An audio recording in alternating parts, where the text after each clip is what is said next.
মন্দিরে যাই, আমরা সৎসঙ্গে যাই, সেখানে কিছু সময় কাটাই, কিন্তু লক্ষ্য করবেন আমরা সেইখান থেকে যা প্রার্থনা আরাধনা যেগুলি করে আসি, সেগুলি বাস্তব প্রতিফলনে যদি আমাদের না আসে, তবে ওই প্রার্থনাটা, ওই মন্দিরে যাওয়াটা খুব বেশি। আচ্ছা লক্ষ্য করুন তো, বলছেন কি ভাগবতটা পোশাকই করো না, ভাগবতটা চর্মের মতো করো। পোশাকটা বদলানো যায়, খুলে ফেলা যায়, চামড়াটা যায় তো। তো হরিকথা যা শুনছো, এটা নিজের সাথে চামড়ার মতো চর্মের মতো মিশিয়ে দাও। পোশাকই সাধু সেজো না, পোশাকই ধার্মিক হয়েও না। পোশাক এখন পরলাম আর একটা খুলে ফেললাম। ধর্ম যদি গ্রহণ করতে হয়, নিজের চর্ম যেমন দেহের সাথে এঁটে আছে ওইভাবে রাখবে, যাতে না চলে যায়, বদলানো না যায়। এই জন্য পোশাকটাকে ধর্ম বলেনি। পোশাকটা প্রয়োজন, কিন্তু এটা পরিপূর্ণ ধর্মের পরিচয় নয়। পোশাক বদলানো যায়, চামড়া বদলানো যায় না।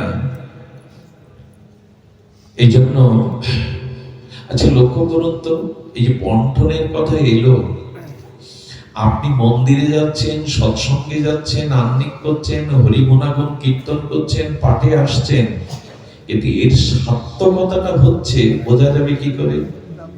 আচ্ছা তৃষ্ণার্ত ব্যক্তি যদি জল পান করে তৃষ্ণা না যায়, তাকে জল বলা যাবে? ঔষধ গ্রহণ করে যদি রোগ না সারে, তাকে ঔষধ বলা যাবে? একটু কথা বলুন, যাবে কি? যাবে না। যদি ভোজন করে ক্ষুধা নিবৃত্তি না হয়, সেটা কি ভোজন? ঔষধ খেয়ে রোগ না নিরাময় হলে ওটা প্রকৃত ঔষধ। জল পান করে তৃষ্ণা যদি না মেটে, তাহলে সেটাও পানীয় জল নয়। ভোজন করে যদি ক্ষুধা নিবৃত্তি না হয়, সেটাও যথার্থ ভোজন নয়। এখন ভজন করে, আরাধনা করে, সাধু সঙ্গ করে যদি আমার কামনা বাসনা, আমার ভিতরে পশুত্ব কিছু না যায়, এটাও কি ধর্ম, অনুষ্ঠান, আরাধনা বলা যাবে? বলুন। ঔষধ সেবন করে রোগ যাচ্ছে না, এটা কি প্রকৃত ঔষধ? স্বীকার করতে বাধা আছে আমাদের? বাধা নাই। জল পান করে তৃষ্ণা নেবেনি, মেটেনি, এটা আদৌ জল নয়, কারণ জলের ধর্ম তৃষ্ণাকে নিবারণ করা। এতকাল ধরে দীক্ষা, শিক্ষা, হরিনাম, তিলক, মালা, ভাগবতে আসা, আমার স্বভাব যদি পরিবর্তন না হয়, আমার কাম ক্রোধের গায়ে যদি হাত না লাগে, এগুলো কি ধর্ম করলাম? এগুলো কি আরাধনা করলাম? রাধারানী ব্রজের রাধাকুণ্ড শ্যামকুণ্ড হয়েছে, রাধারানী ব্রজের আকাশ বাতাস হয়েছে, রাধারানী ব্রজের ধুলি হয়েছে, সব রাধাময়।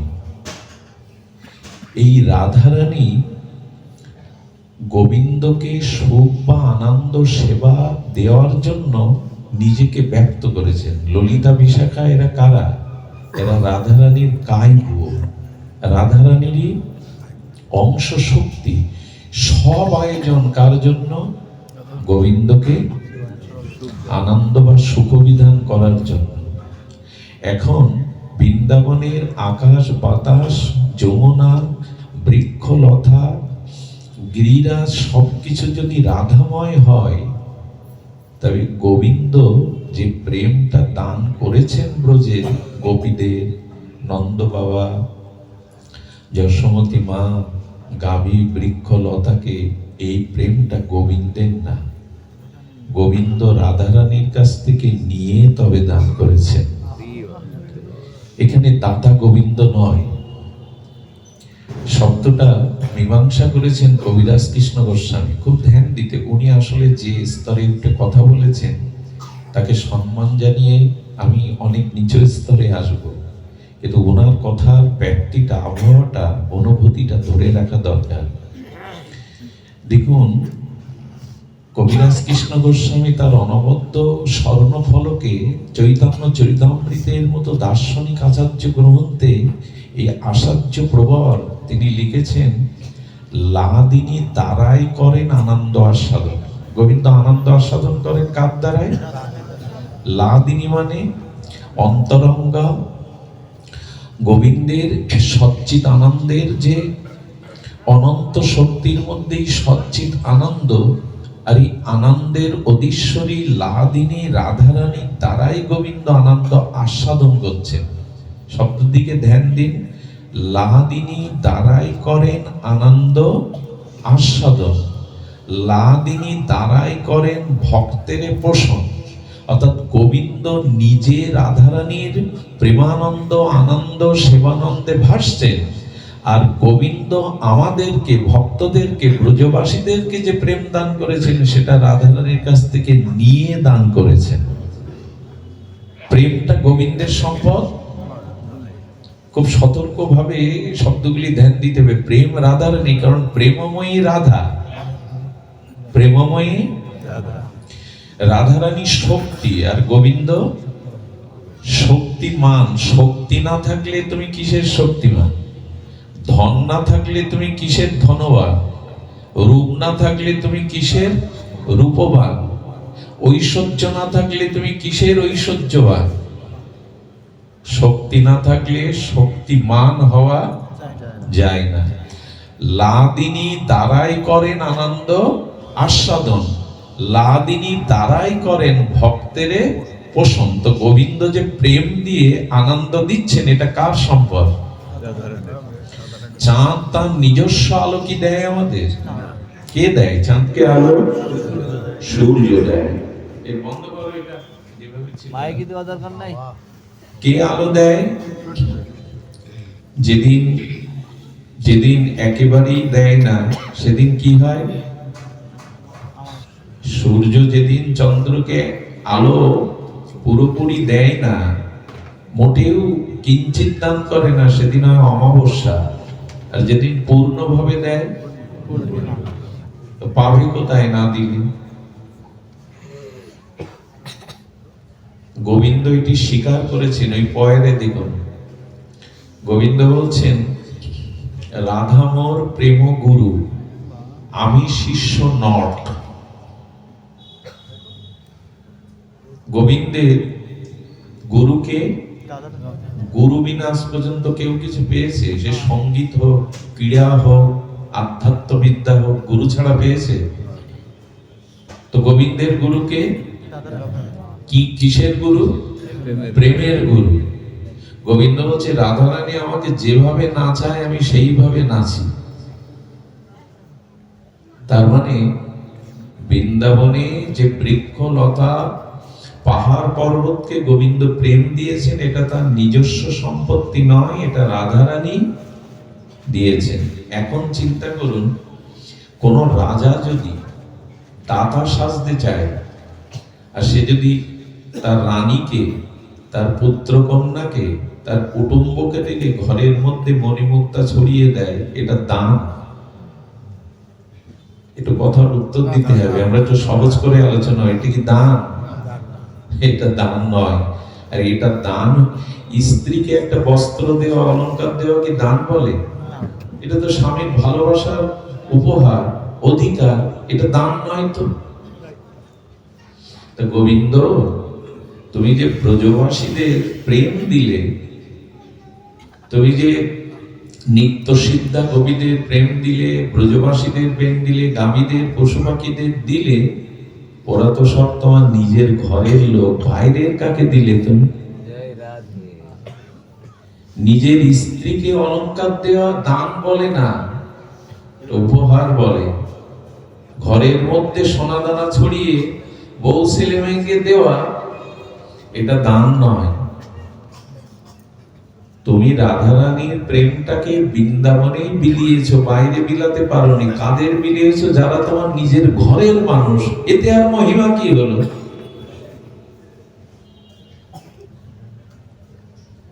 নিজের সন্তান খেতে চায় না, জোর করে করে খাওয়ানো, বেশি বেশি পোশাক পরা। কিন্তু যার মুখে অন্ন নেই, যার গায়ে বস্ত্র নেই, তাকে দাও। তবেই তুমি দাতা, তবেই তুমি দান শিরোমণি। এটা গোবিন্দ দিয়ে যেতে পারেনি। গৌড়ীয় বৈষ্ণব এই তত্ত্ব খুব সুগভীর। এই গুরু কৃপা ছাড়া মাথায় সহজে ঢোকে না। এই জন্য এই দানটা রাধারানী দেখলেন, তিনি করুণাময়ী, তিনি প্রেমময়ী। তিনি দেখলেন এই দানটা যদি যারা দুস্থ, যারা কোনোদিন পায়নি, কোনো কালে পায়নি, যারা আতুর, অনাথ, স্খলিত, পরিত, যারা কল্পনাও করেনি, যদি এই আপামর সবাইকে দেওয়া যেত, তাহলে দানের সার্থকতা হতো। ঘরের মানুষদের সোনা দানা মুক্তা দিয়ে আর কি সার্থকতা? যার অভাব আছে, যে পড়ে আছে, যে কাঙাল, তাকে দেওয়াই তো সার্থকতা। এটা গোবিন্দ দিয়ে যেতে পারেনি। রাধারানীর তখনই চিন্তা হলো, এটি সকলকে কি করে দেওয়া যায়, এটি সকলকে কি করে দেওয়া যায়। সুধীবৃন্দ, রাধারানী নিকুঞ্জ মন্দিরে শ্যাম সুন্দর বিলাসে একটু শান্তিতে পরম আনন্দে ঘুমিয়ে পড়েছেন। মনে খুব সুখ থাকলে ঘুম হয়। রাধারানী প্রেম বিলাসে নিকুঞ্জ মন্দিরে একটু শুয়েছেন, চিৎকার করে উঠেছেন, ভীত সন্ত্রস্ত মুখে বললেন, শ্যাম, হে প্রিয়, হে মনোহর, হে সুন্দর, আমি কাকে দেখলাম? আমার নয়নে, মনে, প্রতি অনুরণনে, চিন্তনে, পটিতে, হৃদয় তন্ত্রে তুমি ছাড়া জগতে কেহ আছে এটা আমি জানি না, আমার জানা নাই। আমার নয়নে, বচনে, সকল কর্মে, সকল মননে, সকল চিন্তনে, সকল হৃদয় তন্ত্রে তন্ত্রে তুমি ছাড়া অন্য কোনো দ্বিতত্ত্ব নাই। কিন্তু আজ আমি একটি পরপুরুষকে কেন স্বপ্নে দেখলাম? গোবিন্দ এসে বললেন, তার রূপ কেমন যাকে দেখলে? তার রূপ কেমন? বললেন, আজান লম্বিত ভুজ, তার হাতটা তপ্ত কাঞ্চন অঙ্গ, তার বদনটি শত শত দিব্য পদ্মকে যেন নিন্দিত করেছে। সেই আজান লম্বিত তপ্ত কাঞ্চন এক মহাপুরুষের দিব্য জ্যোতির্ময় তেজপুঞ্জময় প্রেম অনুরাগের এই পরপুরুষকে কেন আমি দেখলাম? শ্যাম, আমার নয়ন, মনে, চিন্তনে, অনুধ্যানে, প্রতিটি হৃদয় তন্ত্রে তুমি ছাড়া তো অন্য কিছু নাই। কাকে দেখলাম? গোবিন্দ রাধারানী করপল্লব জড়িয়ে ধরে বললেন, পরপুরুষকে দেখনি, তুমি নিজেকেই দেখেছ। আমি রাধারানী তো প্রকৃতি দেহ, আমি কি করে দেখলাম? বলো, শুধু তোমাকে দেখনি, তোমাতে আমাতে মিলে যা হয় তাকেই দেখেছো তুমি। তোমাতে আমাতে মিলে যা হয়, রসরাজ মহাভাব মিলিত হয়ে যে রূপটা হয়, কেমন জানেন? আমি ঠিক এর অধিকারী না, ক্ষমা করে। আমার জীব ভাই সব কথা আসা উচিত নয়, আমি ওই স্তরের না, ক্ষমা করবেন। মুখস্থ করে বলে তো কিছু হয় না, অনুভূতি না থাকলে। আপনারা জানবেন, আপনাদের দুটি বস্তু মিশতে চায় না, এটা হলো পারা আর হলো গন্ধ। গন্ধ আছে না, গন্ধ, গন্ধ বা পারা, এই দুটি মিশতে চায় না। কিন্তু কোন শিলাতে যদি বহুক্ষণ ধরে পেষণ করেন, মেশাতে চেষ্টা করেন, পেষণ করতে করতে করতে করতে বহুক্ষণ পরে একটা অভিনব বস্তু তৈরি হয়, দুটো মিশে, তার নাম কচ্চলি, কাঁচল। গন্ধক চূর্ণ আর পারা একসাথে বহুক্ষণ, যেমন আমরা বলি তেল জল মেশে না, কথাটা ভুল। তেল আর জল বহুক্ষণ মন্থন করতে করতে করতে করতে সাদা ফেনা হয়ে যায়, মিশে যায়। দুটো বস্তু এক হয়ে একটা অভিনব বস্তুর সৃষ্টি হয়, হয় কি না? ঠিক তেমনি পারদ আর গন্ধক চূর্ণ একসাথে পেষণ করতে করতে এটি মিশাতে মিশাতে উজ্জ্বল বর্ণ কচ্চলি হয়। ঠিক তেমনি বললেন, তুমি যাকে দেখেছ সেই রসরাজ মহাভাব তোমাতে আমাতে মিলিত তনুকে দেখেছ, তুমি অন্য কাউকে দেখনি।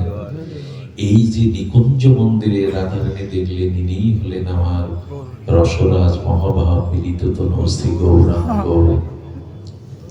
এই রূপ কেন দেখলেন জানেন? রাধারানী চিন্তা করছে এই প্রেমটাকে দেবে। প্রেম তো গোবিন্দ দিতে পারেনি ব্রজের বাইরে, নিজজনের বাইরে অপরকে দিতে পারেনি। তাই রাধারানীর করুণার হৃদয় আর্দ্র হয়ে উঠল। আর রাধারানীর এই মননে চিন্তনে শ্যাম শ্যামা মিলে, প্রিয়া প্রীতম মিলে, রসরাজ মহাভব মিলে, রাধিকানো মিলিত হয়ে শ্রী গৌরাঙ্গ রূপ নিলেন। নিলেন একটাই, যে প্রেম ব্রজের বাইরে দিতে পারিনি, সেই প্রেমে বা সবাইকে দান করে ধন্য করব, সবাইকে দান করে ধন্য করব বলে অনার্পিত চরিণ চিরাত করুণায় অবতীর্ণ কলৌ সমর্পয়তোন্নত উজ্জ্বল রস সভক্তি শ্রিয়া। নিজের যে ভক্তি, মহাপ্রভু নবদ্বীপে শচী সিন্ধু গর্ভ মাঝে প্রেমাবতার হয়ে, করুণার অবতার হয়ে, দাতা শিরোমণি হয়ে উদয় হলেন নবদ্বীপের গৌড়ের ভাগ্যাকাশে। উদয় হয়ে যে শব্দ উচ্চারণ করলেন, সেটি আমাদের সকলের ধ্যানে আসা উচিত। আমা বিনা অন্য নারী ব্রজ প্রেম দিতে। কি ঘটেছে? আমা বিনা অন্য নারী ব্রজ প্রেম দিতে। তারপরে মহাপ্রভুর অভিমান হলো, আমি ছাড়া এই প্রেম কেউ দিতে। কারণ কি? কারণ যার বস্তু সেই তো দিতে পারে।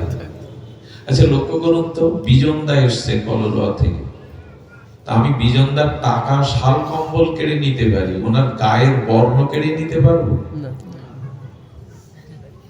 পারবো কি? ওনার মনের ভাব কেড়ে নিতে পারবো? ঘটি কম্বল টাকা চাদর কেড়ে নিতে পারবো? পারবো কি? পারবো না। ভাব নেওয়া যায়, কেড়ে নেওয়া যায়, হরণ করে নেওয়া যায়। এখন শ্রী ব্রজেন্দ্র নন্দন ব্রজের মাধুর্যমরতী রাধা ভাবকান্তি নিয়ে বলে, রাধারানী তো দাতা চিরকালী, গোবিন্দ দাতা দেখছি বটে, মন্ত্রী যে আমাদের দান করে ওটা কি মন্ত্রীর নিজস্ব সম্পদ? সরকারি সম্পদ, জনগণ সরকারকে দেয়, সরকার থেকে বরাদ্দ আসে। ওটা যদি মন্ত্রী দাবি করো আমি দিচ্ছি তোমায়।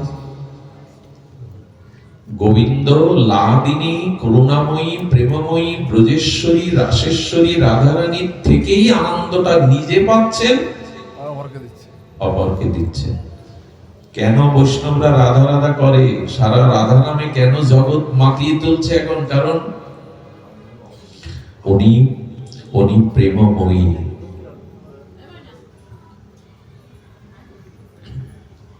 ময়নাকে ডাকছে, ময়না যাও তোমার কোলে যাও। কিছু কিছু শব্দ খুব আনন্দ দেয়। ময়না আমি কবে বলবো গৌর গৌর এসো, নিতাই এসো, আমি কবে বলবো? মাঝে মাঝে কিছু আনন্দ একবার হয়েছে কি, আমাদের কেশিঘাটে মোরারি মোহনে ভাগবত পাঠ করছেন বিদগ্ধ ভাগবত আচার্য পুণ্ডরিক গোস্বামী। তো হয়েছে কি, শ্রীকৃষ্ণের জন্ম বৃত্তান্তটা মানে তার আবির্ভাবটা বললেন, কিছু ইট পড়লো চাল। এই যে ভয় হয় না আমাদের যারা শ্রোতা, উনি পরিস্থিতিটাকে সামাল দিয়ে বললেন, ভগবান আনন্দময় জগতে আসবেন আর বাজি ফুটবে না, শব্দ হবে না, তাই দুটো বাজি ফুটে গেছে। কিভাবে পরিস্থিতি, ওরা শব্দবাচক তো, কথাবাচক তো। একবার পাঠে বারবার কারেন্ট অফ হয়ে যাচ্ছে, তাদের মাইক বন্ধ হয়ে যাচ্ছে, শ্রোতাদের শ্রুতিতে আনন্দে বিঘ্ন ঘটছে। কি করে বোঝায় বলুন তো? সকলের মন তখন কেমন একটা উদাস হয়ে যাচ্ছে। তো পাঠক আচার্য বললেন কি, আমরা তো কৃষ্ণ কথাই বলছি, কৃষ্ণের গায়ের রং কেমন? কালো। তো বিদ্যুৎ যখন চলে যাচ্ছে, ওনার ধ্যান করুন, ওনার ধ্যান করুন। কালো আসলেই মনে করলেন গোবিন্দ এসে গেছে। পরিস্থিতি নিয়ন্ত্রণে এদের কত শব্দ বিন্যাস। শব্দই তো ব্রহ্ম, শব্দই তো আনন্দ। শুনুন, রাধারানীর এই ভাবকান্তি নিয়ে শ্রী গৌরাঙ্গ এসে বলছেন, আমি বিনা কারণ ভাব কেড়ে নেওয়া যায় না। ছাতি লাঠি ঘটি কম্বল কেড়ে নেওয়া যায়, ভাব বা বর্ণ কেড়ে নেওয়া যায় না। তো রাধারানীর সেই ভাবকান্তি নিয়ে মহাপ্রভু এলেন, আর সেই অনর্পিত চুরি যা ভূতপূর্বে কোন কলিযুগে অর্পিত হয়েছিল, যা ভুলে গেছি, স্মরণে নাই, সেটি দেওয়ার জন্য আসছেন। একটা কথা বলে রাখি, হরিনাম দেওয়ার জন্য মহাপ্রভুর আশা লাগতো না। প্রত্যেক যুগে যুগধর্ম নাম ছিল। মহাপ্রভু না এলেও যুগাবতারের দ্বারা আমরা এই নাম পেতাম, কিন্তু মহাপ্রভু নিতাই চাঁদ না এলে যেটা পেতাম না, সেটা হলো এই রাধা প্রেম, রাধা দাস্য ব্রজ প্রেম, এটি পেতাম না। এই জন্য মহাপ্রভু দেয়া দেও, কাকে দিতে হবে, কে পাওয়ার যোগ্য, কে পাত্র, কে অপাত্র, এটি বিবেচনা না করে আপামর সবাইকে সেই নিগুড় ব্রজ প্রেম দান করলেন। এখানে একটা আক্ষেপ কি জানেন?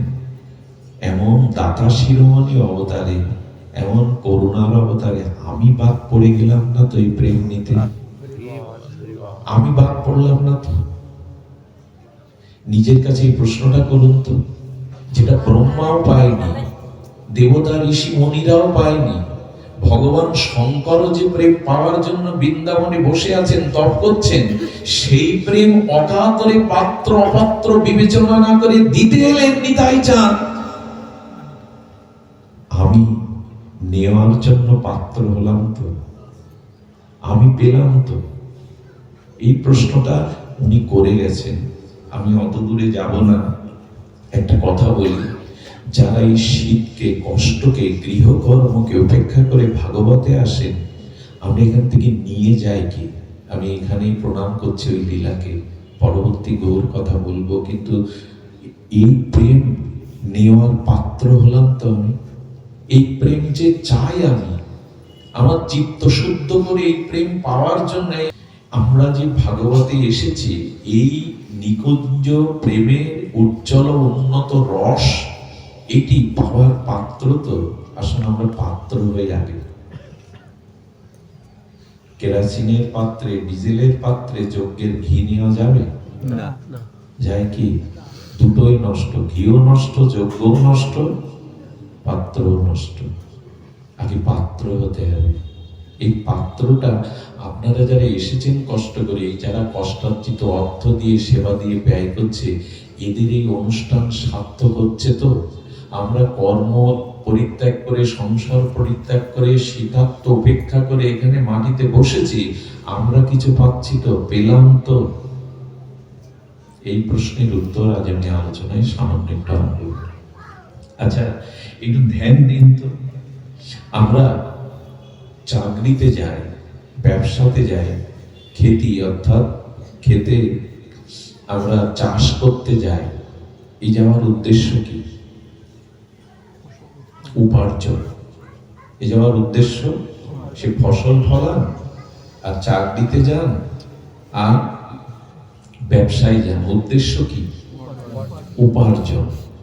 উপার্জন না করলে সংসার যাত্রা নির্বাহ হবে না। দুমুঠো অন্ন না পেলে বাঁচব না। উপার্জন। আচ্ছা, এই উপার্জনটা নেওয়ার জন্য যায়। এখন যদি আপনার বিবেকের কাছে, বুদ্ধির কাছে, বিচারের কাছে প্রশ্ন করি, এই যে সৎসঙ্গে আছি, এখানে আসি কি নিতে আসি, কি করতে আসি?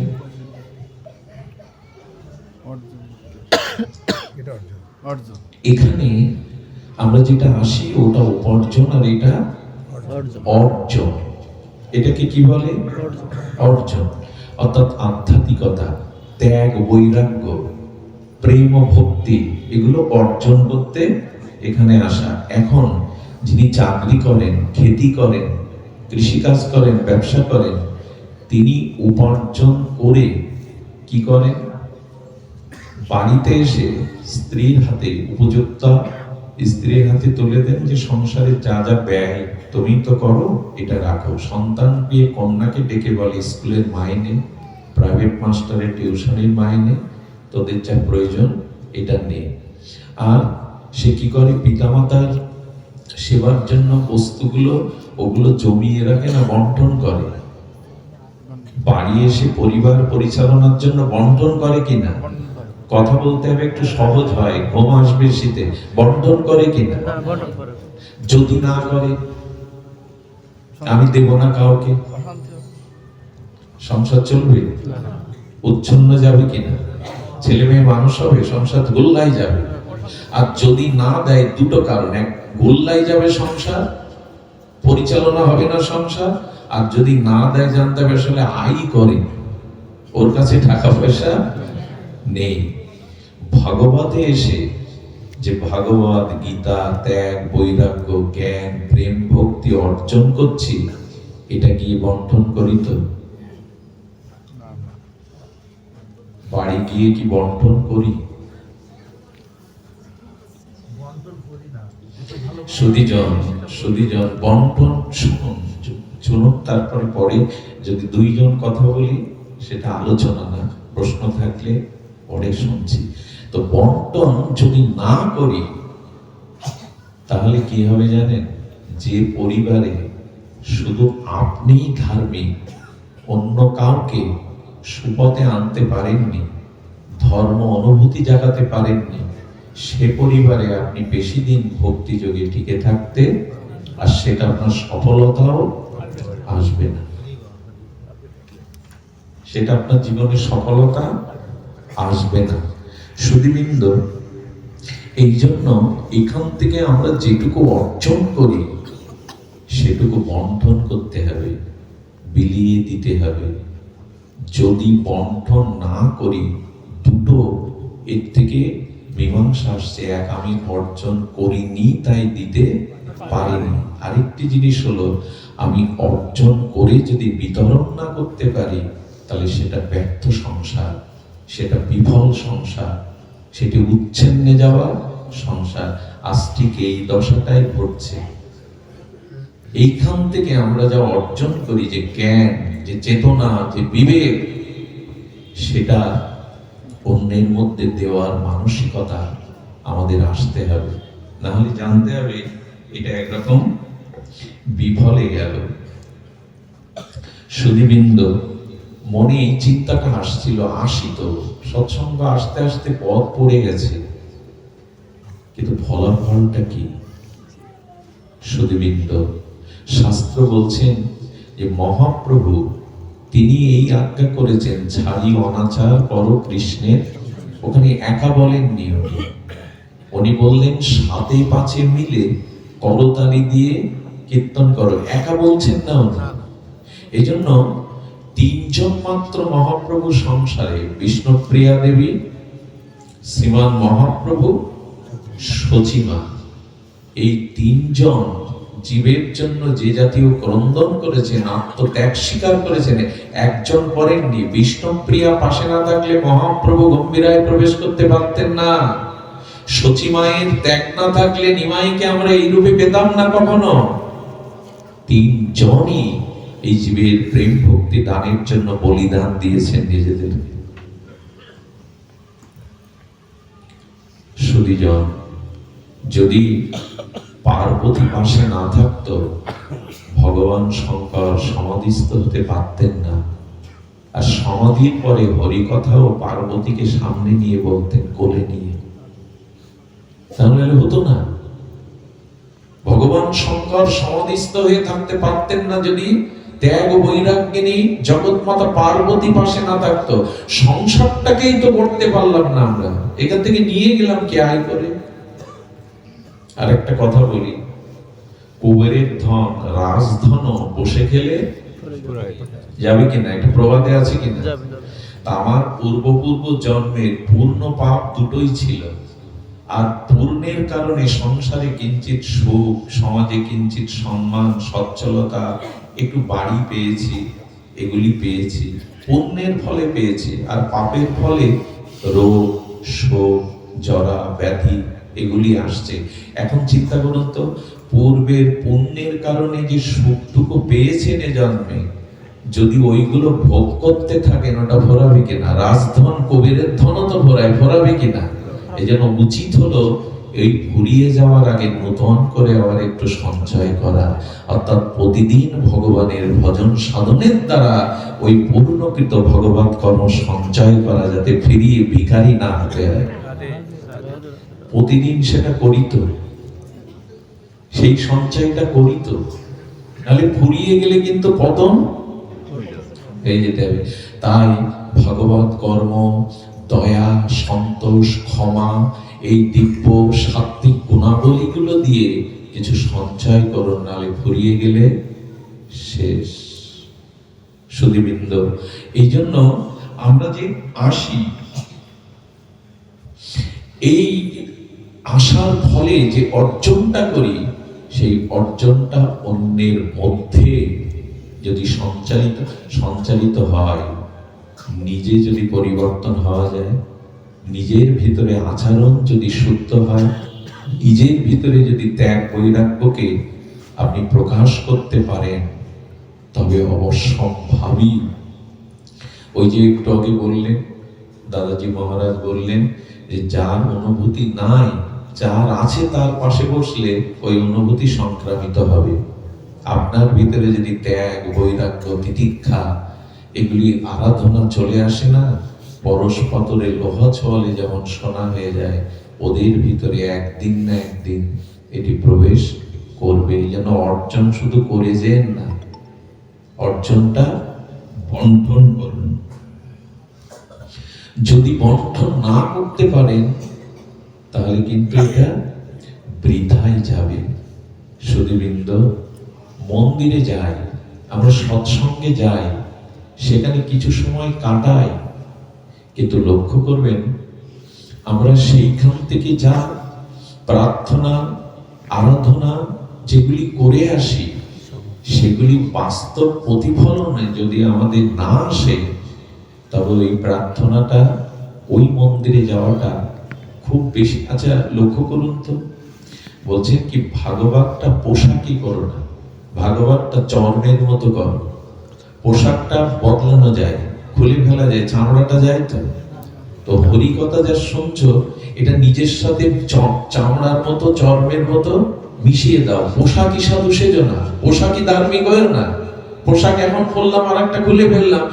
ধর্ম যদি গ্রহণ করতে হয়, নিজের চর্ম যেমন দেহের সাথে এটে আছে, ওইভাবে রাখো, যাতে না চলে যায়, বদলানো না যায়। এই জন্য পোশাকটাকে ধর্ম বলেনি, পোশাকটা প্রয়োজন, কিন্তু এটা পরিপূর্ণ ধর্মের পরিচয় নয়। পোশাক বদলানো যায়, চামড়া বদলানো যায় না। এই জন্য আচ্ছা লক্ষ্য করুন তো, এই যে বন্টনের কথা এলো, আপনি মন্দিরে যাচ্ছেন, সৎসঙ্গে যাচ্ছেন, আহ্নিক করছেন, হরিগুণাগুণ কীর্তন করছেন, পাঠে আসছেন, কিন্তু এর সার্থকতাটা হচ্ছে বোঝা যাবে কি করে? আচ্ছা, তৃষ্ণার্ত ব্যক্তি যদি জল পান করে তৃষ্ণা না যায়, তাকে জল বলা যাবে? ঔষধ গ্রহণ করে যদি রোগ না সারে, তাকে ঔষধ বলা যাবে? একটু কথা বলুন, যাবে কি? যাবে না। যদি ভোজন করে ক্ষুধা নিবৃত্তি না হয়, সেটা কি ভোজন? ঔষধ খেয়ে রোগ না নিরাময় হলে ওটা প্রকৃত ঔষধ। জল পান করে তৃষ্ণা যদি না মেটে, তাহলে সেটাও পানীয় জল নয়। ভোজন করে যদি ক্ষুধা নিবৃত্তি না হয়, সেটাও যথার্থ ভোজন নয়। এখন ভজন করে, আরাধনা করে, সাধু সঙ্গ করে যদি আমার কামনা বাসনা, আমার ভিতরে পশুত্ব কিছু না যায়, এটাও কি ধর্ম, অনুষ্ঠান, আরাধনা বলা যাবে? বলুন। ঔষধ সেবন করে রোগ যাচ্ছে না, এটা কি প্রকৃত ঔষধ? স্বীকার করতে বাধা আছে আমাদের? বাধা নাই। জল পান করে তৃষ্ণা নেবেনি, মেটেনি, এটা আদৌ জল নয়, কারণ জলের ধর্ম তৃষ্ণাকে নিবারণ করা। এতকাল ধরে দীক্ষা, শিক্ষা, হরিনাম, তিলক, মালা, ভাগবতে আসা, আমার স্বভাব যদি পরিবর্তন না হয়, আমার কাম ক্রোধের গায়ে যদি হাত না লাগে, এগুলো কি ধর্ম করলাম? এগুলো কি আরাধনা করলাম? আচ্ছা, মানুষ 3 বেলা বা কেউ 2 বেলা আহার করে, ধরুন আহার করতে 2 ঘন্টা লাগুক, 3 বেলা মিলে তিন বেলা 2 ঘন্টা 1.5 ঘন্টা আহার করলে আর 22 ঘন্টা আপনি কাটান কিনা? ওই আহারে আর 22 ঘন্টা আমাদের কাটে কিনা? কাটে তো। কিন্তু লক্ষ্য করুন তো, সপ্তাহে 1 দিন ভাগবত শুনে, সপ্তাহে 3 দিন ভাগবত শুনে প্রেম ভক্তি 24 ঘন্টা থাকে তো? এই জন্য 2 ঘন্টা 3 বেলা আহার করলে আর 22 ঘন্টা কাটানো যায়, কিন্তু বিশ্বাস, ভজন, ভক্তি এটা 24 ঘন্টায় প্রয়োজন হয়। এটা শুধু আসরে সীমাবদ্ধ নয়, 24 ঘন্টা প্রয়োজন হয়। আচ্ছা, কেউ যদি বলে আমি আজ হাত তুলে কোনো কাজ করব না, পারবেন? আমি পা তুলে কোথাও যাব না, পা আজকে তোমাকে ছুটি দিলাম, হাত তোমাকে ছুটি দিলাম। চোখকে যদি বলেন 3 ঘন্টা বন্ধ করে রাখবো, তোমাকে ছুটি দিলাম। নিঃশ্বাসকে পারবেন না 2 ঘন্টা ছুটি দিতে? তেমনি ভগবান চিন্তা, সব চিন্তা এই 2 ঘন্টা খেয়ে 22 ঘন্টা কাটানোর জিনিস না। এটা নিত্য নিরন্তর এই ভাবনা, এই চিন্তা, এগুলি ভেতরে থাকলেই কেবল ওই দাদা যা বলছিলেন ওই লোকে যাওয়া যায়, মায়ের সংসার ছেড়ে ওই লোকে যাওয়া যায়।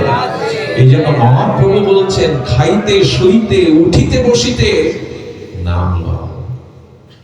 নিত্য নিরন্তর নিঃশ্বাস, জন্ম থেকে মৃত্যু, যেদিন থেমে যাবে সেদিন আপনিও থেমে গেলেন। কথাগুলো খুব স্থূল, নিচের কথা, কিন্তু প্রয়োজন। কথাগুলো খুব স্থূল, এটা প্রয়োজন কিনা মাস্টার? প্রয়োজন কিনা? প্রয়োজন। এই জন্য লক্ষ্য করুন, আজ সব থেকে বড় জিনিস হচ্ছে সংসারটাকে আমরা করতে পারছি না, এখানে আমরা প্রায়শ ব্যর্থ হচ্ছি। এর কারণে যে অর্জন করছি সেটা বিলাচ্ছি না, অর্জনটা ঠিক ঠিক করছি না। সুধীবৃন্দ, সংসারের একটা জিনিস আপনাদের কাছে জিজ্ঞাসা করি, যারা ছেলে মেয়ে বিয়ে দেবেন, নতুন করে ঘর বাড়ি করে সংসার আমরা করেছি, একটা জিনিস বলি, পুলিশে ভর্তি হলে ট্রেনিং বাদে পুলিশ হতে পারবেন কিনা? মেডিকেলে 5 বছর পড়ার পরে 1 বছর কি করে? আমার উচ্চারণ হয় না, মূর্খ তো। ওই 1 বছর না করলে তাকে ডাক্তার বলা যাবে? ইঞ্জিনিয়ারিং পড়ে পুরনো কোনো প্রত্যক্ষ অভিজ্ঞ ইঞ্জিনিয়ারের পাশে থেকে অভিজ্ঞতা অর্জন না করলে হবে? সব কিছুতেই অধ্যায়, মানে অধ্যায়ন, অধ্যাবসায়, অনুশীলন, পরিচর্যা, প্রত্যক্ষ সেবা, এগুলি না করলে কেউ হয় না। তা আমরা যে সংসার করছি, আমাদের প্রশিক্ষণ নেওয়া আছে তো? এই যে ছেলে মেয়ে বিয়ে দিবেন, ঘরে বৌমা আনবেন, ছেলে মেয়ে বিয়ে দিলেন, এদের যে সংসার করে দিচ্ছেন, এদের প্রশিক্ষণ আছে তো? কঠিন কি পুলিশের চাকরি, ডাক্তারি চাকরি, না সংসার? কোনটা কঠিন? সবাই বলছেন না তো সংসারটা বলে। এই বাবার এই ঝুল ধরেছে কেন? সবাই বলেন শীত তো, আমি আড়ষ্ট হয়ে যাচ্ছি। আর আমরা বসে একটু কথা বললে সারা জাগবে। আলোচনাটা গম্ভীর না করে একটা হালকা করি। সংসার কঠিন না ডাক্তারি মাস্টারি করা কঠিন? এখানে প্রশিক্ষণ কোথায় নিয়েছি আমরা?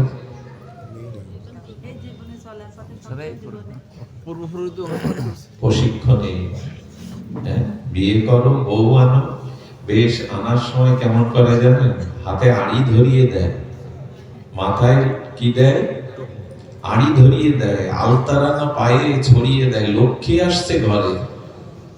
2 মাস পরে বোঝা যায় লক্ষ্মী আসছে ঘরে। এই যে ঋষিরা বিধান দিয়েছিল, প্রশিক্ষণ না নিয়ে যদি কেউ ডাক্তারি করতে যায়, বাজারের মেডিকেলের বই পড়ে খোকনদা মেরে ফেলবে কিনা রোগী? আপনি যে সংসার করবেন, আস্তে সংসার করবেন, সংসার যে করবেন, এর প্রশিক্ষণ নিয়েছেন ছেলে মেয়েকে? আমরা নিয়েছি। এই জন্য 99% সংসারে এখন আগুন জ্বলছে।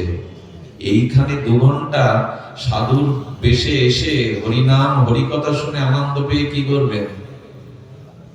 ওইখানে গেলে আগুন গায়ে লাগবে। মহাপ্রভু, মা তোমার কথা শুনছি আমি, তোমার প্রশ্নটা নিচ্ছি আমি, পরে বলতে গেলে মাঝখানে সেভ পড়বে। লক্ষ্য রেখে শোনো, প্রশ্ন তো থাকবেই। আমার মনে হয় পাঠের শেষের 10 মিনিট প্রশ্নোত্তর পর্ব থাকা ভালো, কারণ লিখিত প্রশ্নগুলো পাঠের মধ্যে অনেকের প্রশ্ন জাগে, আর উপযুক্ত আলোচক হলে ওই মনের না বলা প্রশ্নগুলো তুলে আবার উত্তর দিয়ে দেয়, এর বলে আলোচক। কিন্তু আমার তো সে ক্ষমতা নেই, পরে আমরা নেব। তবে শুনুন, প্রশিক্ষণটা দরকার। এই প্রশিক্ষণ নেওয়ার জন্য একজন গিয়েছিল, সাধুর কাছে গিয়ে বললেন, সংসার বড় জ্বালাময় যন্ত্রণাময়, কিন্তু সংসার আশ্রম আবার বড় আশ্রম। আচ্ছা, মঠে কোনো ভগবান জন্মেছে? গারস্থ আশ্রম ছাড়া বানপ্রস্থ, ব্রহ্মচর্য, সন্ন্যাস আশ্রমে কোনো মহাপুরুষের জন্ম হয়েছে? হয়েছে কোথায়? সংসার গৃহস্থ আশ্রমকেই বলে সমস্ত আশ্রমে শ্রেষ্ঠ। সংসার ধর্মের থেকে বড় ধর্ম নাই, এগুলো শাস্ত্রের কথা। অন্য 3টি আশ্রম চলছে এই গৃহস্থ আশ্রমদের দ্বারা। সাধু বৈষ্ণবরা আশ্রম চালায় কিসে? আপনাদের দ্বারা। এই ভাগবত পাঠ না আনলে ওদের চলবে? সাধুদের না আনলে চলবে? আশ্রম চালায়। সমস্ত আশ্রমের জননী গারস্থ বা গৃহস্থ আশ্রম। শাস্ত্রে গৃহস্থ শব্দটা বলেছে। লক্ষ্য করে শুনুন, ইটের উপরে ইট দিলে ঘর বাঁধা যাবে না, মাঝখানে বালি আর সিমেন্টটা খুব দরকার। সংসার মুখে মুখে করলে হবে না, সবকিছুতে ট্রেনিং দরকার, অভিজ্ঞতা দরকার। সংসার করবেন, তার কোনো ট্রেনিং নেই, পরিচর্যা নেই, জ্ঞান নেই, সংসারে ঢুকে যাবেন, সেটাই তো সর্বনাশের কারণ হয়েছে। আমি একটা জিনিস বলি আপনাদের, সুন্দর বাইরে হতে চাইবেন না, সুন্দর সৌন্দর্যটা। আজকাল কি পাওয়া যায়? বিউটি পার্লার যায় কিনা? বিউটি পার্লারে যে সেজে আসে, এটা কতক্ষণ থাকে, কদিন থাকে? একটু কথা বলুন। বা 2-4 দিন থাকে? সারা জীবন থাকে কি? যা সুন্দর করলে সারা জীবন নয়, অনন্তকাল সুন্দর হওয়া যায়, সেটা সাজা। বিউটি পার্লারের সাজাটা কয়েক ঘন্টা, কিন্তু আজ আমরা শিখেছি ওই ঢেকে দিয়ে এই সুন্দরের মূল্য নেই। আজকাল আমরা খুব ফাঁকি হয়েছে, মেয়ে দেখতে গেলে না একটু সাজিয়ে এনে বসা, আর মাধুরী দীক্ষিতের মতো দেখে মানুষ মনে করে একেই নিতে হবে। কিন্তু বিয়ের পর 2-4 দিন পরে গিয়ে যখন স্নান করে পূর্ব বর্ণ বেরিয়ে গেল, তখন হাসপাস করতে থাকে, এত বড় ফাঁকি আমার সাথে, তাই নিয়ে দ্বন্দ্ব শুরু হয়।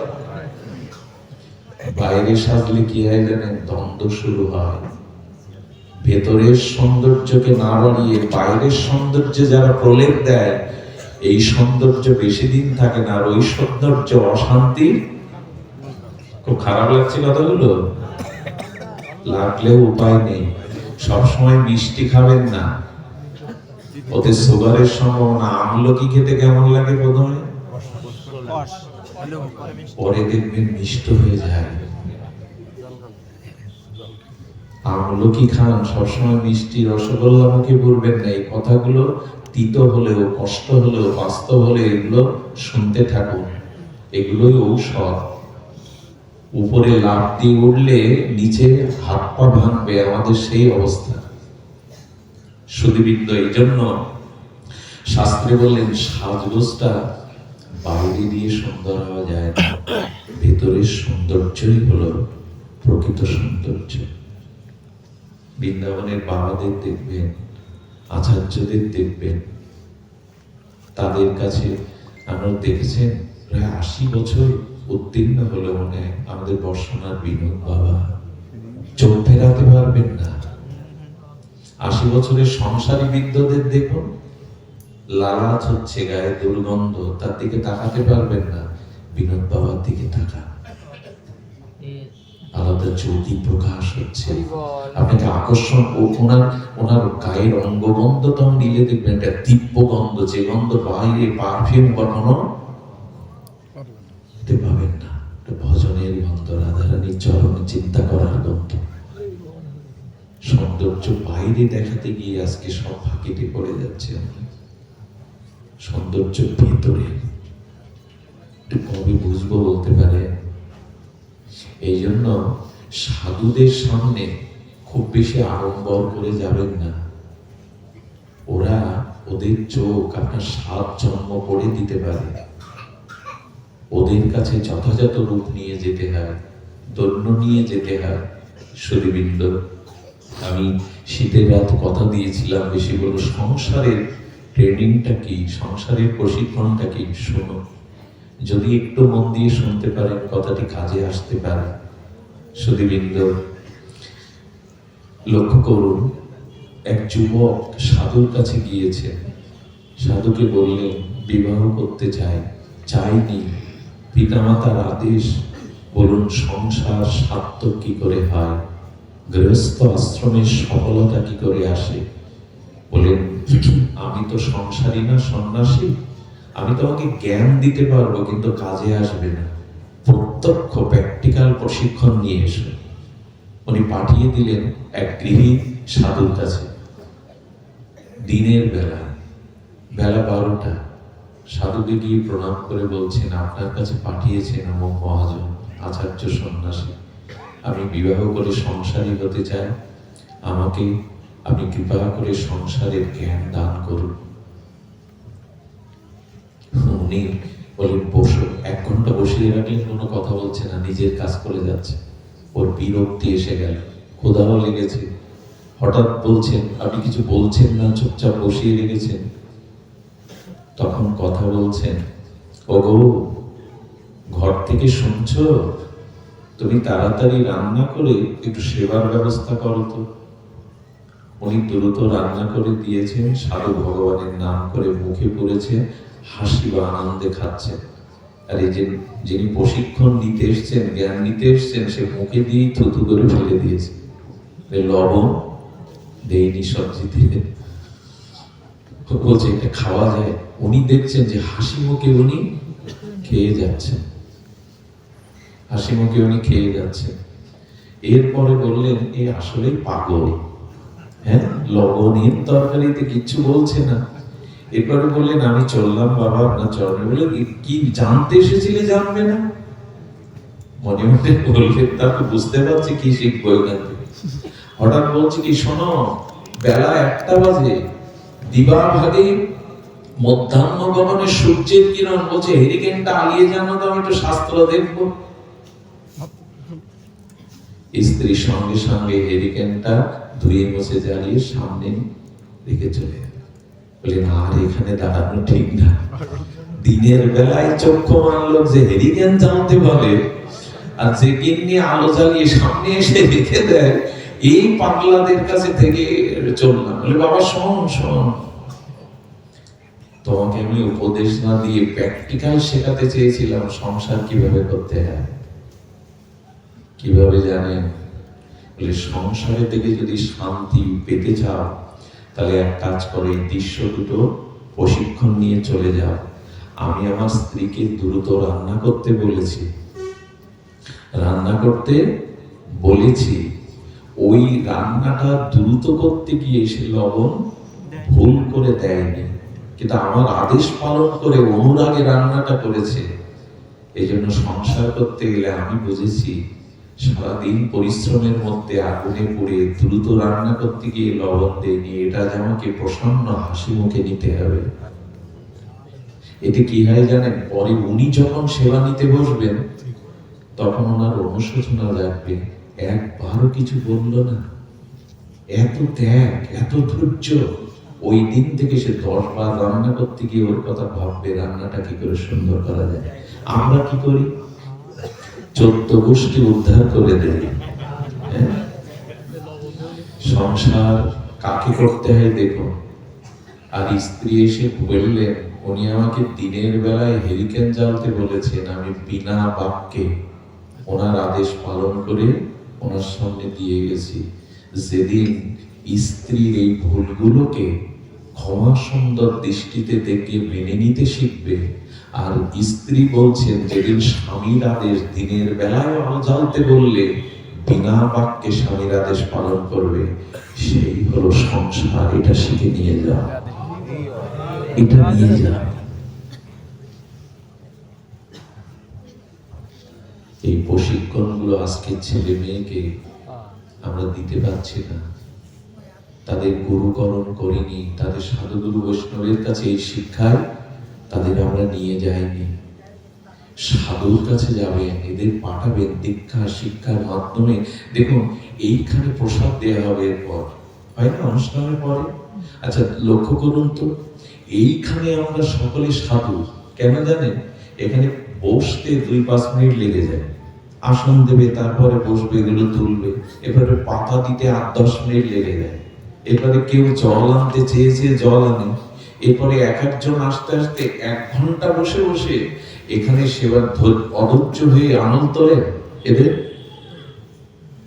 অনেকেই তোলে না, বেশিরভাগ লোক তো তোলে না, কারণ অনুষ্ঠানে আমার ইচ্ছা মতো এবং আমার ইচ্ছা মতো এগুলি এখানে 1 ঘন্টা দাঁড়িয়ে মানুষ প্রসাদ দেয় কিনা।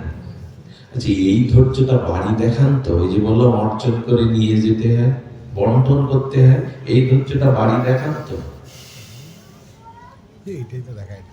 এখানেই শুধু আমাদের অনুষ্ঠান, এখানেই শুধু ধর্ম, এর বাইরে রামকৃষ্ণদেব বললেন সন্ধে এইখানে বসে হরিবোল বলা যায়, এইখানে সাধুর মতো বসে হরিকথা শোনা যায়। তোতা পাখিরে রাধা কৃষ্ণ বলি শেখান, টিয়া পাখিরে রাধা কৃষ্ণ রাধা কৃষ্ণ, কর্ণমন জুড়িয়ে দেবে। পাখি রাধা কৃষ্ণ বলছে, ওকে খাসা থেকে বের করে বিড়ালের সামনে দিল, তখন বলুন এবার রাধা কৃষ্ণ বলো। আমাদের অবস্থা এখানেই নিতাই গৌর, এখানেই রাধা মাধব, ওখানে গিয়ে ট্যাটা শব্দ বেরিয়ে যায়। আপনি সাধু, মন্দিরে সাধু নন। 3 ঘন্টা মন্দিরে থাকুন, 2 ঘন্টা ভাগবতে থাকুন, এটা আপনার পরিচয় নয়। সাধুত্বের পরিচয় আপনার ব্যবহারে, সংসারে। ওইখানে কতটুকু ধৈর্য সংযম আপনার মধ্যে আছে। এই জন্য যারা ভালো মা হতে চান, এদের জন্য বলা আছে ভালো মা হতে গেলে অন্তত 15 বছর আগে মা হতে হয়। মা হওয়ার 15 বছর আগে। এই কথাগুলো আমি এখন বলি না, আগে তো এই রেকর্ড করার ব্যবস্থা ছিল না, যন্ত্র। 20টা বছর চিৎকার করেছে এইসব নিয়ে, তখন এইগুলো যন্ত্র ছিল না। কিন্তু আজ আবার সেই পুরোনো কথা মনে পড়ছে, যেদিন থেকে মেয়েরা রজস্বলা হয় ওই দিন থেকেই তার মা হওয়ার ট্রেনিং শুরু হয়। ওইখান থেকে যদি তার সংযম, সুসন্তানের জন্য সাধনা থাকে, তখনই ওই 15 বছর দরকার নেই। এটা এখন কেউ করবেও না, এটা বলা অন্তর হয়ে যাবে। কিন্তু বলি কি, সন্তান নেওয়ার আগে অন্তত 1 বছর 2 বছর অনুশীলন করুন কি করে সুসন্তানের মা হওয়া যায়। আর তাও যদি না পারেন, তবে গর্ভে সন্তান নেওয়ার সময় থেকে আপনার অনুশীলনটা যেন শুরু হয়, তাহলে সুসন্তান হবে। কিছু মনে করবেন না। আমেরিকার এক ডাক্তারের কাছে গিয়ে দেখলেন স্বামী স্ত্রী তারা হলিউডের নায়ক নায়িকার মতো, কিন্তু ছেলেটার মুখ এবার ঘোড়ার মতো বিভৎস। স্বামী স্ত্রীকে বললেন কিছু মনে করবেন না, যে ঘরের জন্ম হয় সেই ঘরে কি কি ছবি আছে? বললেন আমার স্বামী ঘোড়া খুব ভালোবাসে, পুরো ঘরটায় ঘোড়ার ছবি, ঘোড়ার প্রতি ওনার খুব প্রীতি। ওই জন্মদানের সময় ওই ভাবনাটা, ওই ছবিটা তার মানস পটে এসে যায়। এক বাচ্চা মা অতিষ্ঠ কারো চোখ তুলে নেয়, কারো মাংস তুলে নেয়। ডাক্তারের মনোবিজ্ঞানীদের এখন দেখানো উচিত সবারই। মনোবিজ্ঞানীরাও বলছেন ও গর্ভে থাকতে আপনি কি করতেন, অস্বীকার করবেন না। বললেন সর্বক্ষণ টিভি দেখতো, হিন্দি ফিল্ম দেখতো, এই যে মারামারির দৃশ্য দেখতো, কাটাকাটি, ওর মধ্যে ওটা চলে গেছে। আমরা কি ভুলে গেছি 5 মাস গর্ভবতী সীতাকে রামচন্দ্র তপবনে বাল্মীকির আশ্রমে পাঠিয়ে দিলেন। সীতা জগৎ জননী, তাকে বনবাসে পাঠাতে হবে গর্ভবতীকে। অনেকে ভুল বোঝে প্রভু রামকে। রামচন্দ্র বলেছিলেন, আমার সন্তানকে যদি আদর্শবান করে তুলতে হয়, তবে রাজপুরীর মধ্যে ভোগের মধ্যে থাকলে আমার সন্তান আদর্শবান হবে না। তাই তপবনে বাল্মীকির আশ্রমে রেখে এসেছিলেন ভজন কীর্তন আরাধনার থেকে, যাতে তার সন্তান উপযুক্ত হয়। এখন চিৎকার করে লাভ কি? এখন মাথা কুটে লাভ কি? আমার কথা শোনে না।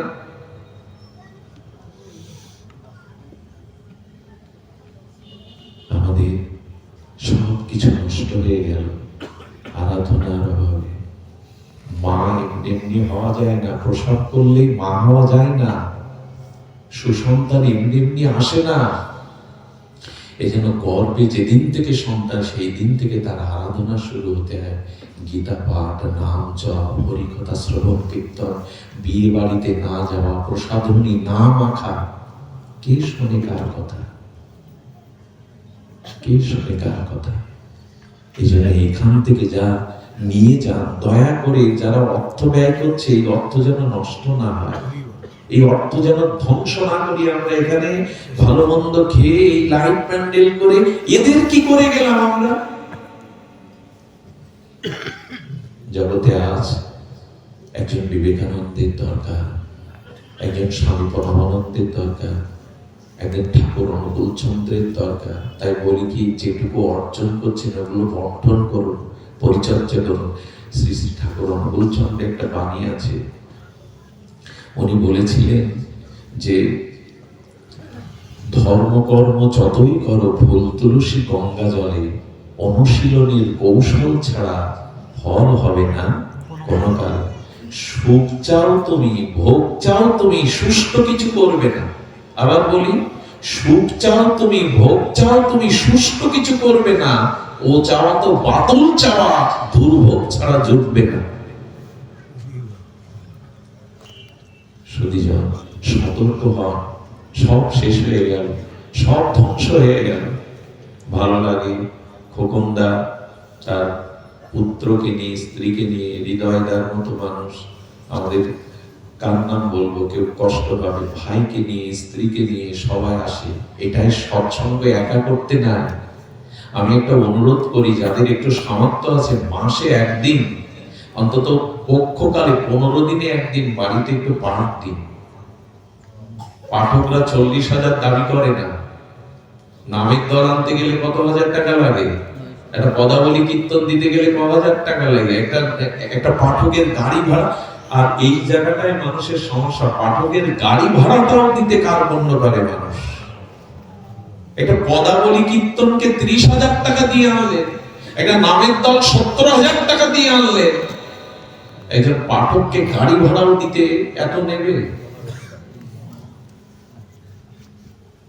ভাগবত ছাড়া, ধর্মীয় অনুশীলন ছাড়া কোন মানুষ স্বভাব পরিবর্তন করেছে দেখান আমাকে। যতদিন ভাগবত না শুনবেন, হরি কথায় রুচি না হবে, শুদ্ধ সাধু সঙ্গ না করবেন, ততদিন মানুষের স্বভাবের পরিবর্তন হবে না, হতে পারে না। কখনো ভাগবতই পারে। হরিনাম শুদ্ধ করে নিতে গেলে, নিরপরাধে নিতে গেলেও ভাগবত শোনা লাগে, যে নাম তত্ত্ব কি, নামের মহিমা কি, নাম অপরাধ কোনগুলি, এগুলো যদি পাঠে না জানেন, ভাগবতে না জানেন, তবে কোটি জন্ম নাম সংকীর্তন করলে কৃষ্ণ প্রেম পাওয়া যাবে না। কোটি জন্ম করো যদি নাম সংকীর্তন, তবু না মিলিবে ব্রজেন্দ্র নন্দন। এই জন্য এই প্রশিক্ষণ গুলো শুরু করুন। আমি সব শেষে একটা দৃষ্টান্ত দিয়ে আর বিশ্রাম করবো। কষ্ট পাচ্ছেন আপনারা, বুঝতে পারছি, তবু সমাপ্ত তো করতেই হবে। জীবনে সংকট সমাধানে হাত জোড় করে নিবেদন করি। ভগবান অর্জুনকে পর্যন্ত সামনে গিয়ে কি বলছেন? তৎ বিদ্ধি প্রণিপাতেন পরিপ্রশ্নেন সে বয়া উপদেশন্তি তো জ্ঞানী না জ্ঞানীন তত্ত্ব দর্শিনা। যাও অর্জুন, তত্ত্বদর্শী গুরুর কাছে, আচার্যের কাছে যাও, গিয়ে তাদের প্রণাম করো, তাদের সেবা করো, আর তাদের কাছে পরিপূরণ করো। আজকের এই খ্রিস্টীয় নববর্ষ যদিও আমাদের সংস্কৃতি না, তবু কামনা করছি নতুন বছর যাতে ভালো যায়, নতুন করে জীবন গড়তে পারি। নতুন করে জীবন কিসে গড়া যায়? গুরু কৃপা না হলে, মহৎ কৃপা না হলে জীবন গড়া যায় না। অনেক বিদ্যা জানলে, অনেক অর্থ রোজগার করলেও জীবন সফল হয় না। যাদের আছে ওগুলো তাদের হয়নি।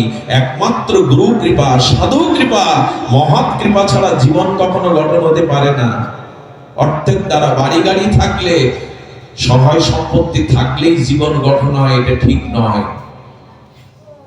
জীবনের আধ্যাত্মিক অনুশীলন পেতে গেলে গুরু কৃপায়। দেখুন, আশ্চর্য হতে হয়, দৈত্যদেরও গুরু ছিল। কাদের? দৈত্য গুরুর নাম শুক্রাচার্য। দেবতাদেরও গুরু ছিল বৃহস্পতি। মানুষের তো গুরু থাকতে হবে। দৈত্যের যদি গুরু থাকে, আর আদি গুরু ভগবান শিব, জগৎগুরু ভগবান কৃষ্ণ, তেমনি মানবেরও গুরু থাকতে হবে। তবে গুরু শুধু কানে কানে মন্ত্র নেওয়া নাই। গুরু মানে প্রণাম, সেবা, পরিপুষ্ট দ্বারা গুরু তত্ত্বকে অনুশীলন করা। দেখুন, শুক্রাচার্য অনেক উপদেশ দিয়েও ওদের ত্যাগ করেননি। দৈত্যদের ত্যাগ করেছিলেন শুক্রাচার্য। দেবরাজ ইন্দ্র বৃহস্পতির কোনো কথাই মানেনি জীবনে, অনেক অপরাধ করেছেন দেবরাজ হয়ে, তবু গুরু তাকে ত্যাগ। আমাদের তেমনি সব ছেড়ে গেলেও একজন ছাড়বে না, তিনি হলেন শ্রী গুরুদেব। জন্মে মরণে, জন্মে জন্মে গুরুদেব ছাড়বে না। তার কাছে যাই তো কিছু মনে করবেন না। এখন গুরুর কাছে গিয়ে গুরুর সেবা করার থেকে গুরু হতে চাইছি আমরা। 2-4 দিন একটু কিছু শিখে, একটু পাঠ করতে শিখে, একটু কিছু শিখে আমি গুরু হতে চলেছি। গুরুটা হালকা ভাবে নিবেন না। গুরু হালকা ভাবে নিবেন না। গুরু মানে গুরুত্বপূর্ণ, ভারী। সুধীবৃন্দ, রামকৃষ্ণ ঠাকুরের কাছে একজন গিয়ে বলছে, ঠাকুর আমি শিষ্য হতে চাই, কি করতে হবে? বলো, ওই যে 3টেই উঠতে হবে, চান করতে হবে, গুরু সেবা করতে হবে, গুরু যা বলে তাই করতে হবে, দাঁড়িয়ে থাকতে বললে দাঁড়িয়ে, বসে থাকতে বললে তার জন্য কাঠ জোগাড় করতে হবে, রান্না করতে হবে, চরণ সেবা করতে হবে। বলে, গুরুদেব, গুরু হতে গেলে কি করতে হবে? এইগুলো আদেশ দিতে হবে। বলে, শিষ্য না করে আমাকে তাহলে গুরু করে দিন। এখন আমরা সব গুরু হতেই চাইছি, পাঠক হতেই চাইছি, গুরু হতেই চাইছি। এগুলো এরকম তাড়াতাড়ি কিছু হওয়া যায় না। গুরু সহজে হওয়া যায় না। আদেশ নেই, অনুশীলন নেই, বসে পড়লাম ব্যাসাসনে।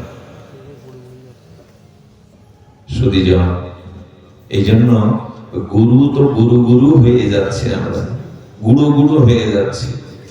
আধ্যাত্মিকতার কিছু নেই। গুরুদেব অঙ্কুশ। এই জন্য দয়া করে সদ্গুরু মহতের কৃপায় যান। একটা ছোট্ট হালকা দৃষ্টান্ত, কিন্তু অনেক গভীর। সুধীজন, একজন তার জামাতাকে তার ব্যবসার জন্য, সহযোগিতার জন্য 3 লাখ টাকা তাকে নগদ দিয়েছিলেন, যেটা তুমি সইকা মতো ফিরিয়ে দিও। উনি বলেছেন, আমাকে সহযোগিতা করুন, আমি ব্যবসায় দাঁড়াতে পারলে ফিরিয়ে দেব। ওই 3 লাখ টাকা নিয়ে ফিরিয়ে দেওয়ার নাম করে ব্যবসা করে উন্নতি করলো, দাঁড়িয়ে গেল। টাকা চাই, ওর দেওয়ার ক্ষমতা আছে, অনেক ধনী হয়ে গেছে, প্রতিষ্ঠিত ব্যবসায়ী হয়েছে, টাকা শ্বশুরে দেয়। এতে তার প্রতি বিরাগ ভাজনে প্রথমে আত্মীয় স্বজন, পাড়া প্রতিবেশী, অন্য লোকদের কাছে বলে বেড়াতে লাগলো যে আমায় টাকা নিয়ে টাকা দেয়। এই নিয়ে অশান্তি, মুখ দেখা দেখি নেই, মেয়ের বাড়ি যাওয়া নেই, ওরাও আসে না। খুব মন দিয়ে শোনো, গাঢ় রহস্য আছে এর মধ্যে। যখন এইভাবে দরবচন চলে গিয়ে সম্পর্কটা চরম তিক্ততার সীমানায় পৌঁছে গেছে, তখন উনি বললেন, আমি ঠাকুর ঘরে আগে ধ্যান করতে বসলে একটু নাম হতো, এখন ধ্যান করতে, ওই যে রাত দিন ওই লোকের সাথে বলে, ওই চিন্তা করে, এখন যে ধ্যানের মধ্যে ওই 3 লাখ আর জামাই এসে বসে, জব ধ্যান ঘুম সব গেছে।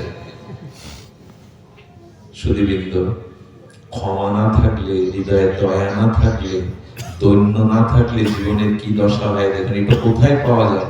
বিশ্ববিদ্যালয়ে পাবেন না, বাজার ঘাটে পাবেন না, শপিং মলে পাবেন না। উনি মনে পড়লো, তাই তো আমার গুরুদেব আছে তো। শ্রী গুরু চরণে গিয়ে আশ্রয় নিয়ে সব খুলে বলল। গুরুদেব হেসে বললেন, এটা খুব সহজ। তবে আমি যা বলবো তোমাকে বিনা বাক্যে বিনা যুক্তিতে মেনে নিতে হবে। যাও কিছু মিষ্টি আর ফল কিনে আজই জামাইয়ের বাড়িতে গিয়ে ফল মিষ্টি দিয়ে তাদের কাছে হাত জোড় করে ক্ষমা চাইবে যে আমি অপরাধ করেছি, ভুল করেছি। তোমার কথা বিভিন্ন জনের সাথে বলে, চিন্তা করুন তো আমরা হলে কি বলতাম? গুরু আজ্ঞা যতদিন আপনি নির্বিচারে পালন না করবেন ততদিন আপনার জীবনের কোনো ক্রমোন্নতি হবে না। সুধীবৃন্দ, একটা জিনিস বলি, গুরুজনদের শাসনটা, এই কথাটি লিখে নিন, আজকের অনুষ্ঠানের সব থেকে সার বাক্য, গুরুজনের শাসনটা মেনে নিন আর ছোটদের ভুলগুলোকে ক্ষমা করুন। আবার বলবো, 2-3 বার বলি, বড়দের শাসনটা, গুরুজনদের শাসনটা মেনে নিন মাতা পিতা, আর ছোটদের অপরাধগুলিকে ক্ষমা করতে শিখুন, এছাড়া জীবন শান্তিময়। আচ্ছা, যদি বলেন আমি ভুল অন্যায় করিনি, গুরুজন শাসন করছেন, বলেন এটাও মেনে নিন, জেনে শুনে জীবনে শান্তি পাবে, এটাও মেনে নিন। তাহলে জীবনে চরম, ওদের বলতে বোঝাতে যাবেন না যে আমার এতে অপরাধ নেই, কেন শাসন করছেন, মেনে নিন। আর মেনে নিলে কি হয় দেখুন, এই গুরু বাক্য, মিষ্টি ফল নিয়ে জামার বাড়িতে গিয়ে দরজা নক করেছে, কাজের মেয়েটা যেই খুলে দিয়েছে, সঙ্গে সঙ্গে ওই নাতনিটা অনেকদিন পর দাদু এসছে দাদু এসছে দাদু এসছে বলে ছুটে গেছে। ওরা ডাইনিং টেবিলে খেতে বসবে, তখন মিষ্টি আর ফলটা দিয়ে হাত জোর করে দাঁড়িয়ে বলছে, বাবা বড় অন্যায় হয়ে গেছে, জামাইকে সন্তানকে টাকা দিয়েছে, তার জন্য কত আত্মীয় স্বজন প্রতিবেশীকে এই কথা বলে তোমাকে ছোট করেছে, আর হাত জোর করে দাঁড়িয়েছি, ক্ষমা করে দাও। বিশ্বাস করুন, এই একটা দৃশ্যে সব বলতে গেল, আরো ছেলের ঘটনা। জামার চোখে জল এলো, প্রণাম করে বললেন, আপনি তো পিতার মতো, আমাকে ক্ষমা করুন, আমার উচিত ছিল এটা আপনাকে দেওয়া, আপনি বসুন। বসে যখন ওখানে ওনাকে মেয়ে বুকে জড়িয়ে ধরেছে বাবাকে, বাবা 12 বছর পর অভাগিনীর কথা মনে পড়লো, ওই যে কান্নাকাটি হলো না, জামাই চরণে পড়লো, বুকে নিয়ে নিল শ্বশুর। আহার করার পরে জামাই আলমারি থেকে 3 লাখ টাকা নিয়ে এসে প্রণাম করতে গিয়ে বললেন, আমাকে ক্ষমা করুন, আমার উচিত ছিল এটা আপনাকে দেওয়া। বললেন, বাবা আজ আমি তোমার কাছে টাকা নিতে আসিনি, আমি ভুলে ক্ষমা চাইতে এসেছি, আজ আমার টাকার প্রয়োজন নাই। বলুন তো, এক গুরু বাক্য আপনার আমার জীবনে এই শান্তি প্রতিষ্ঠা করতে পারে। তাই কার যুক্তি নেবেন আমি জানি না, কিন্তু সাধুগুরু বৈষ্ণবের জীবনের উপদেশগুলো মেনে নিন। শুরু করেছিলাম মহাপ্রভুর কথা দিয়ে, শেষ করব, শেষ তো হয় না ভগবান, বিশ্রাম করব মহাপ্রভুর কথা দিয়ে। এ কথা আসলে আমি পাঠে আসলে মনে হয় কোথায় যেন নিজের হৃদয়টা গলল না, সেই গলানোর জন্য মাঝে মাঝে কিছু কথা থাকে। মহাপ্রভু সন্ন্যাস নিয়ে জীবোদ্ধারে চলে গেছেন, এটা অনেকেই জানতো না। অনেক বৈষ্ণবরা, অনেক ভক্তরা গঙ্গায় স্নান করে সচিমার বাড়িতে এসছে, মহাপ্রভু আছেন, আমাদের নিমাই পণ্ডিত ঘরে আছে। আচ্ছা, এই মুহূর্তে বিষ্ণুপ্রিয়া সচিমার কি অবস্থা হয় বলুন তো? ওনারা জানে না, অনেক বৈষ্ণবরা, যে মহাপ্রভু সন্ন্যাস নিয়েছে। আর এই কথা শুনে বৈষ্ণবরা মহাপ্রভুর আঙিনাতে, গঙ্গার তীরে মহাপ্রভুর উঠানে বসে বলেন, প্রভু কতদিন তোমার কৃপা, তোমার চরণ পাইনি, একবার প্রভু দেখা দাও। ওরা জানে না মহাপ্রভু জীবোদ্ধারে প্রেম বিতরণে সন্ন্যাস নিয়েছে। দুয়ারে দাঁড়িয়ে কে কাঁদছে জানেন? ঈশান ঠাকুর। ওগো, তোমরা যাকে দেখতে এসেছো, যার চরণ নিতে এসেছো, সে আর নদীয়াতে নাই, সে আর নদীয়াতে নাই।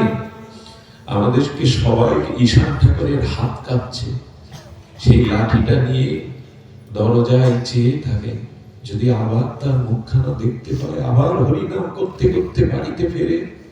ঈশান ঠাকুর মহাপ্রভুর লীলা সাক্ষী, বিষ্ণুপ্রিয়া দেবীর বিবাহ দেখেছেন, সচিমায়ের বিবাহ দেখেছেন, সবকিছুই সাক্ষী এই সেবক ঈশান ঠাকুর। ভক্তবৃন্দ কি দেখলো জানেন? বিষ্ণুপ্রিয়া ভূমিতে শুয়ে আছে, একটা মলিন বস্ত্র পরে বিষ্ণুপ্রিয়া মাটিতে শুয়ে আছে। না তার চোখের জলে মাটিগুলো কাদা হয়ে গেছে। বিষ্ণুপ্রিয়া অনুভব জানে আমি সব হারিয়ে ফেলেছি। তোমরা যাকে দেখতে এসেছো, আমাদের সেই নয়নের প্রাণারাম, সে আজ নাই ঘরে। সে জীবোদ্ধারে কৃষ্ণ প্রেমের দানের জন্য আমাদের ফাঁকি দিয়ে চলে গেছে। এর পরের দৃশ্য বর্ণনা করার ভাষা নেই। নিতাই চাঁদ প্রবেশ করলো সচিমাকে দেখবার জন্য। সচিমা ঘর থেকে তার আঁচলটা ধোলায় লুটাচ্ছে। নিতাইয়ের বুকে এসে বলছে, নিতা, নিতা, একবার আমার গরুকে কোলে এনে দে, একবার মুখটা দেখিয়ে দে। এই বৃদ্ধ মা, আমি কি করে বাঁচবো? প্রাণ না থাকলে তো দেহ বাঁচে না। নিতাই রে, ভুল আমার, আমি কোন ঘুমে ঘুমিয়ে পড়েছি। আমি যদি জেগে থাকতাম, নিতাই, আমার গৌর আমাকে না জানিয়ে, আমাকে বলেছিল মা তোমাকে না জানিয়ে যাব না। কাল হলো আমার ঘুম, এনে দে নিতাই। মায়ের দিকে তাকিয়ে জগৎকে বললেন, জগৎ, এই তিনজন সারাটি জীবন কাঁদছে আমাদের জন্য। এতে তোমার কিছু যায় আসে না? এতে তোমার হৃদয়ে জাগে না? এই তিনজন সারা জীবন কাঁদলেন তোমাদের জন্য। মহাপ্রভু সন্ন্যাসের আগে বিষ্ণুপ্রিয়াকে বলে দিয়েছিল, প্রিয়া, মা মারা গেলে সন্তান প্রসব করার পরে যদি মা মারা যায়, পিতা সন্তান প্রায়শ মানুষ করতে পারে না। কিন্তু বাবা মারা গেলে মা ভিক্ষা করে, দাসীগিরি করেও সন্তানকে পালন করে। আমি জীবের পিতা, তুমি বৈষ্ণবদের জননী, তুমি যদি ত্যাগ বৈরাগ্য না দাও, সুখের মুখে ছাই না দাও, আমার এই বৈষ্ণব সন্তানদেরকে তুমি রক্ষা করতে পারবে না। প্রিয়া, তুমি বৈষ্ণব জননী মায়ের মতো, তোমার ত্যাগ তিতিক্ষা এই ধর্মকে রক্ষা করবে। সারাটি জীবন এই চতুর্দর্শীয় বিষ্ণুপ্রিয়া সুখের মুখ দেখেননি, বাহ্যিক সুখে। কাঞ্চনা সখী বলতো, সখী একটা ভালো কাপড় পরিস না কেন? বলে, যার প্রিয় পরম গম্ভীর গাম্ভীরার মধ্যে স্বল্প বসনে মেঝেতে শুয়ে থাকে, তার কি খাট দামি কাপড় শোভা পায়? এক মুঠো চাল হরিনাম করে দুপুর পর্যন্ত যা হতো তাই ফুটিয়ে গৌরকে ভোগ লাগিয়ে পেত। সচিমা চলে গেলে আর বাইরে তার মুখ দেখাননি কাউকে। সারাটা জীবন এই তপস্যা করে গেছেন আমাদের জন্য। এর কোনো মূল্য নেই আমাদের কাছে। একজন মানুষ, তিনজন মিলে কাঁদছেন আমাদের জন্য, অথচ আমাদের হৃদয় বললো না, আমাদের হৃদয় ভজনে এলো না। সংসারের জন্য কান্নাটার মহিমা নেই, ভগবানের জন্য কান্নাটা আমার ভজন হলো না, আমার গৌর ভজন হলো না, আমার নিতাই ভজা হলো না, এই বলে ব্যথায় কাঁদুন। এই জলেরই সার্থকতা আসে, অন্য কিছু সার্থকতা নেই। যে মানুষটার উদ্দেশ্যে আজকের এই অনুষ্ঠান হচ্ছে, উনি বড় উদার প্রকৃতির ছিলেন। অপূর্বদার মুখে বহুবার তার কথা শুনেছি। আজকের এই অনুষ্ঠান যারা করছেন, যে উদ্দেশ্যে করছেন, সার্থক হোক, আপনাদের মঙ্গল হোক, আপনাদের কল্যাণ হোক।